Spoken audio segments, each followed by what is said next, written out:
Hello, I'm Derick. I work for XpoNorth. We're here at Eden Court Festival in Inverness. I'm here with John, Rhiannon, Andrew from the Music Producers Guild, and we've just got a couple of questions for them.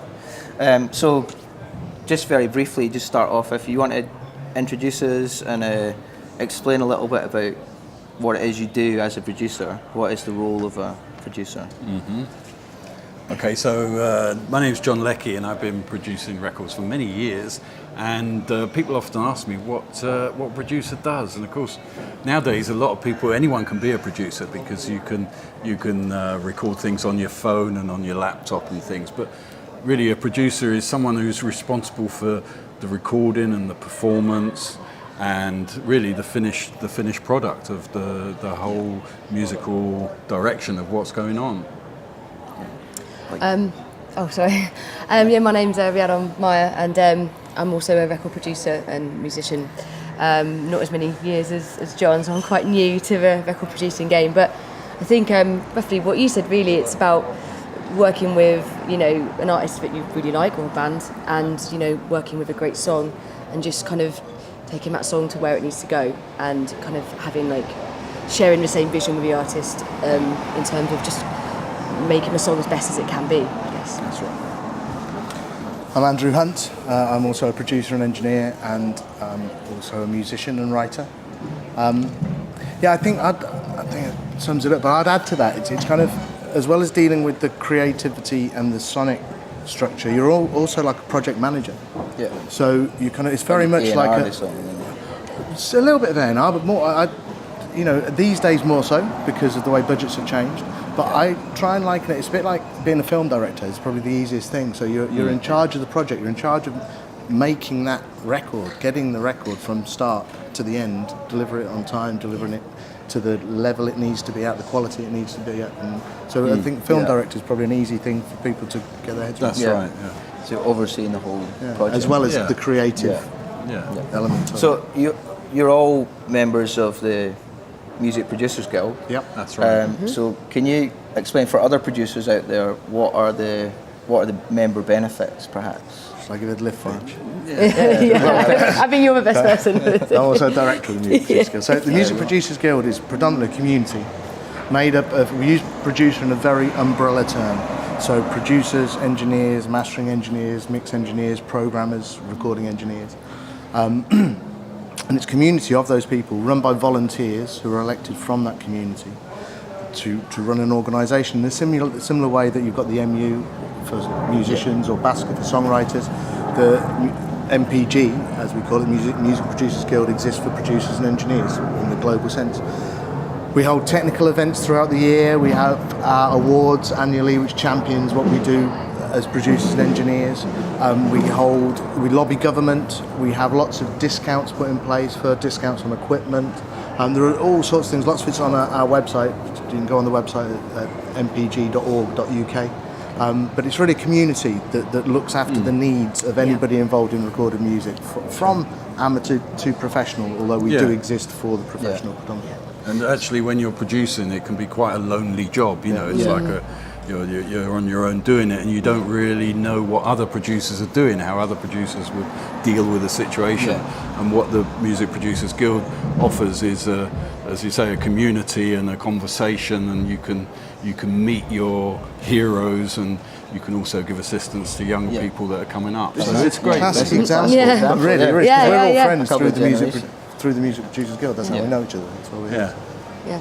So any career highlights? Can you give us a career highlight? Not too long. Career highlight.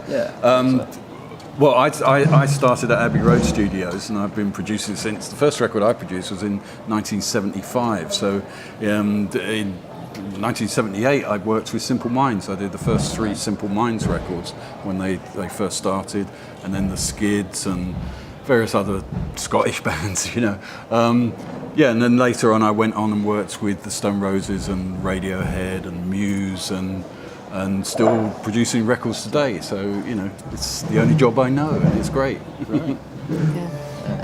For me, I think it's I was lucky to assist on an album at Real World Studios, which is just outside of Bath. which is kind of Peter Gabriel Studios, and it's just like such an amazing place to work, like steeped in so many history, and like amazing records have been made there. I've also been fortunate enough to work with some amazing artists. I got to engineer for Laura Marlin, which was really great.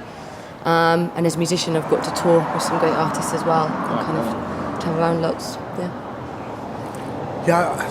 I think my highlight is generally whatever project I'm working on at the time. It's my most exciting project. Yeah, it always is. The best record is the one you're doing the now. recent stuff. What are you working on? I'm just working on an album with Jonathan Holder and the Good Thinking, which I kind of co-wrote and play in as well. I just did a record with Gengar, which was really exciting. And I've got a couple of really exciting projects lined up. But I suppose the big career highlight was winning my award. When I won the award,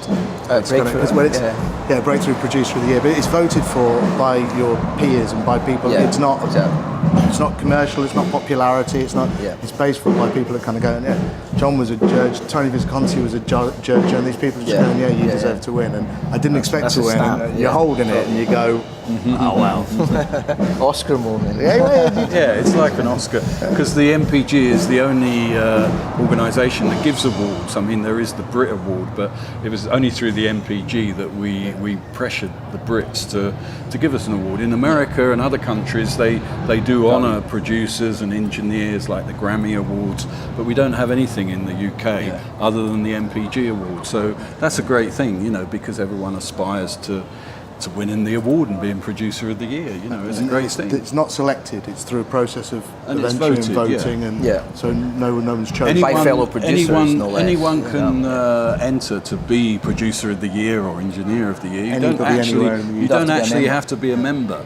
So if you work in a studio and you think, I've just done this great record, you can put that forward, and people will listen, and if it gets nominated, you could be Producer of the Year. Likewise for Engineer or Studio of the Year or any of the awards. All the different things, remixer and everything connected with making a record, And then the short list is chosen.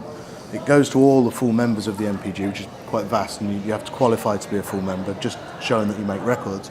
They all vote on it, which creates the short list of 3, and then that 3 gets into a room, and they don't all have to come to a conclusive decision. It's a ballot, secret ballot, but music's played, discussion is encouraged, and then cast your vote, and that's it. And the good thing with the producer guild is that you meet other people, meet other producers. For me, it's great to, have all these friends, all that do the same job as me.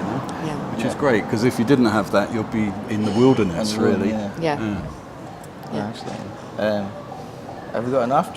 One more? Yeah. I've got one more question, and it's maybe a personal question, but can you explain the difference between, as a producer, do you also record a band, or is there a distinction between a recording engineer, a producer, a mastering engineer? And what are those differences? Do everything. I mean, some people do everything. Right. Okay. Like from engineering, playing on the record, mixing the record. But there is a distinction in the jobs. So yes, you are wearing loads of hats, and I have to wear a lot of hats. Yeah. But as we said, so producer is like the film director. Yeah, like you said, sound engineer would be like director of photography, probably. Yes, So, they're the person cameraman that deals with all the stuff. But you work with the producer and the engineer to you're not isolated. The producer talks to the engineer, selects the right engineer most of the time to work as the team to make sure that they're can get the right sonic. So then you make the record, which is so you got kick drum, snare drum, hi-hat, guitar, basic guitar, however many mics you want. And you get all of that recorded by the recording engineer with the overall picture of the producer. And then, as we wear lots of hats, but then that needs to go down into a format that you all know as a record. So a stereo or a mono thing. And that's what a mix engineer does. They used to be called balance engineers. They balance the sound, they mix the sound. And again, we all mix, and sometimes you're wearing loads of hats, but that's what a mix engineer does. So you're getting all the recordings and getting it into a stereo file, a record. But then record by record, that's what you're concentrating on. And it may be that it's quite quiet because you've done everything, or maybe it's a tiny bit bassy or a tiny bit trebly, or a mastering engineer is a bit like a grader. they'll take everything and they'll just make it all sit. They change the gaps between the songs. Right. They kind of make it all sit as an individual track, make it presentable commercially. But they can't turn the vocal up. They might be able to bring it out a little bit, but they can't change the things. Yeah. That's not their job. But they can kind of go, okay, yeah, everything else on radio is a little bit brighter than this. Brilliant. I think that, the good thing about the dedicated mastering engineer is he's dealing with all kinds of music in the commercial field. So he has a standard, a level, a benchmark of how things should sound. And if you take your recording to him, you may have recorded it in your bedroom not very well, it may be too bassy or something, and he can level out all those problems and actually make quite a big difference. And that is specified job, Very often producers don't master, and some people do the whole thing: produce, engineer, master and mix. Depending on budgets, sometimes you just record something, and if there's a record company, if it's a major company, they will give it to a mixer. Specific. And the mixer guy has probably never met the band, never had anything to do with the recording, and will just take the audio and mix it to a world standard, So all those jobs are specific, but the Music Producer Guild covers all those things. We give awards for all those, and you meet all those people. So you meet different mastering people, and you can talk technical stuff, you can talk about music, bands, anything you like, with all those things. I mean, the main thing for me is that being a lonely kind of profession, that you never actually talk to people, like Tony Visconti, who did David Bowie and things, you never actually can stand and have a drink with Tony and talk to him, and so it's great.